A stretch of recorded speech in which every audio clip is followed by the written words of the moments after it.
Je pense que l'école, sans vouloir nous brider de manière très consciente, impose une sorte de programme qui est déjà très dense, de connaissances, qui fait qu'on a très peu de temps pour la créativité. En tout cas, l'accent n'est pas mis du tout là-dessus. Alors après, le débat est ouvert, mais est-ce que quelque part, c'est pas rassurant aussi pour les dirigeants de savoir qu'on va pas faire trop de créatif? Parce qu'un créatif, c'est aussi dangereux. On peut imaginer, parce que créatif en politique, c'est aussi très important de savoir inventer une autre manière de vivre et de la proposer et d'avoir des gens qui adhèrent à cette vision du monde.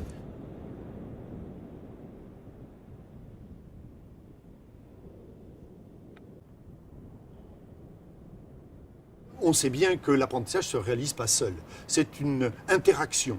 Et on a tous l'expérience, n'est-ce pas, dans notre scolarité, d'avoir été bon dans une matière une année et l'année suivante d'avoir été extrêmement mauvais. Imaginez que vous tombiez sur un enseignant, par exemple, qui pense que les mathématiques, c'est un don. Alors il vous regarde et il vous voit le premier jour et il dit « Mon pauvre ami, c'est ce qui m'est arrivé, hein, ça vous est peut-être arrivé aussi, mon pauvre ami, décidément, vous n'êtes pas doué pour les mathématiques. » Et ce jour-là, l'élève un peu paresseux que j'étais a trouvé là un allié de poids, hein, puisque lui l'avait dit, c'était donc forcément vrai, et moi ça m'arrangeait bien. Et il en va de même pour la créativité. En face de quel enseignant vous trouvez-vous?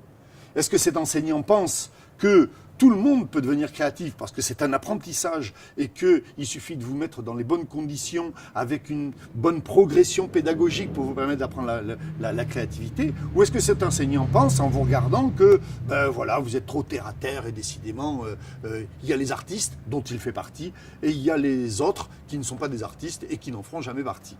Ça se rencontre d'ailleurs plus souvent qu'on ne l'imagine.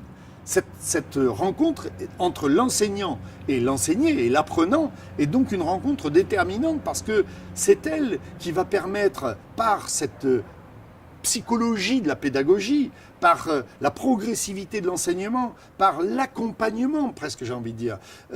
Cet accompagnement, par exemple, qui consiste à relever chaque progrès qui peut être fait par une personne. C'est un point déterminant. Cette rencontre-là est cruciale dans la relation de l'apprentissage et dans la relation de l'apprentissage à la créativité.